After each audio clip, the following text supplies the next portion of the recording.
सो दोस्तों एक बार फिर से स्वागत है हमारे यूट्यूब चैनल एग्रो स्टडीज़ में। दोस्तों आज की इस वीडियो में बात करेंगे दोस्तों बीएससी एग्रीकल्चर इंडस्ट्री एग्जाम के दोस्तों मोस्ट इंपॉर्टेंट क्वेश्चन के बारे में बात करेंगे। वीडियो को दोस्तों शुरू से अंत तक बनिएगा, ठीक है। देखिएगा दोस्तों शुरू से अंत तक।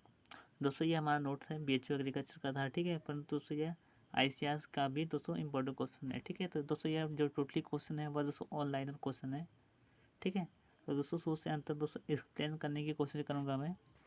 तो वीडियो को शुरू करते हैं दोस्तों। तो हमारा एक यंत्र दिया गया है जिसका नाम है रेफ्लेक्टोमीटर। तो इसके तो दोस्तों इस यंत्र से दोस्तों किसकी जांच होती है, ठीक है। तो दोस्तों टीएसएस की जांच होती है, ठीक है। अगला आता हमारा दूसरा हमारा CFTRI, ठीक है। कहाँ पर स्थित है? जी हाँ दोस्तों, CFTRI कहाँ पर स्थित है? तो दोस्तों ये मैसूर में स्थित है। यह दोस्तों बीएचयू में दोस्तों लगातार दोस्तों 2 साल पूछा गया था, ठीक है, 2017 और 18 में। आप क्वेश्चन उठाकर चेक कर सकते हो। अगला हमारा आता है तीसरे नंबर पर, नाली विधि से बोई गई गन्ने की गहराई कितनी होती है? तो दोस्तों 15 से 20 सेंटीमीटर होती है। दोस्तों ये मोस्ट इम्पॉर्टेंट है। अगला आता हमारा आलू में कंद बनने के समय उपयुक्त तापमान कितना होता है? तो दोस्तों 18 से 20 डिग्री सेंटीग्रेड होता है। ये दोस्तों बहुत ही मोस्ट इम्पॉर्टेंट है, याद कर लीजिएगा। अगला आता है हमारा सफ़ेद गिटार संबंधित है। दोस्तों जो सफ़ेद गिटार होती है दोस्तों एक कीट है, ठीक है, सफ़ेद गिटार। इसे वाइट रब बोलते हैं, ठीक है।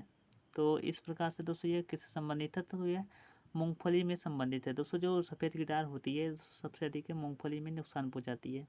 तो इस प्रकार से क्वेश्चन पूछ रखा था, सफ़ेद गिटार किससे संबंधित है? तो दोस्तों यह मूंगफली से संबंधित है। 6वें नंबर पर हमारा आता है, भारत में प्रथम संकर किस्म का विकास किस फसल में हुआ? तो दोस्तों ये कपास में हुआ था। भारत में प्रथम संकर किस्म का विकास, ठीक है, किस फसल में हुआ था दोस्तों? तो यह कपास में हुआ था। एक क्वेश्चन और बनता है दोस्तों, जो डॉक्टर नॉर्मन बोरलॉग थे, ठीक है, तो उन्होंने दोस्तों नोरिन 10 नामक एक जिन की खोज की थी, ठीक है। तो वह जिन दोस्तों कब खोजा गया था? तो दोस्तों ये जब यह खोजा गया था हमारा 1960 ईस्वी में, ठीक है।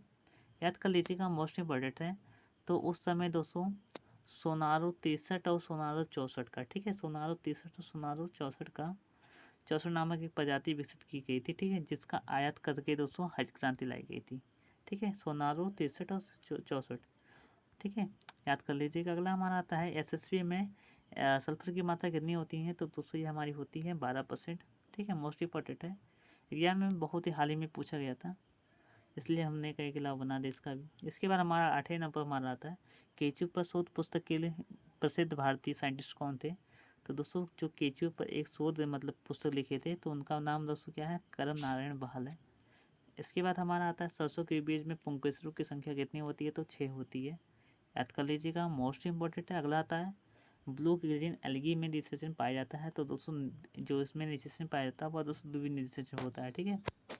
इसमें दोस्तों द्विवीय निषेचन में नर तथा मादा पौधे दोस्तों अलग अलग है, मतलब एक ही पौधे पुष्प पर दोस्तों अलग अलग होते हैं, ठीक है, नर व मादा, मोस्ट इम्पॉर्टेंट है। अगला आता है हमारा, पपीते में खाया जाने वाला भाग क्या है? तो दोस्तों मध्य फल वित्ती खाया जाता है। साथ ही साथ दोस्तों आम में भी मध्य फल वित्ती खाया जाता है। लीची में क्या खाया जाता है? ब्रूडपोस्ट खाया जाता है, इस प्रकार से, ठीक है।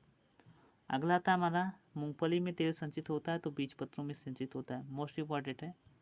दोस्तों अगला हमारा आता है, ग्लाइकोलिसिस की क्रिया में ग्लूकोज के एक अणु से कितने एटीपी अणु प्राप्त होते हैं?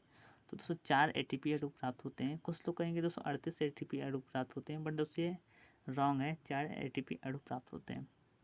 इसके बाद हमारा जो 14वें नंबर पर हमारा था दोस्तों, बहुत ही बार पूछा गया था, इसलिए केमिस्ट्री का क्वेश्चन है, एनी का आकार दोस्तों बड़ा होता है कि छोटा होता है? जो नियान होता है उसका आकार छोटा होता है बड़ा, तो इसका आकार जो होता है बड़ा होता है। क्या होता है? बड़ा आकार होता है। सो अगर इसका पीडीएफ चाहते हो तो कमेंट कीजिएगा, मैं आपको पीडीएफ भी दे दूंगा दोस्तों। जल्दी नई वीडियो में मिलते हैं, तब तक के लिए जय हिंद जय भारत।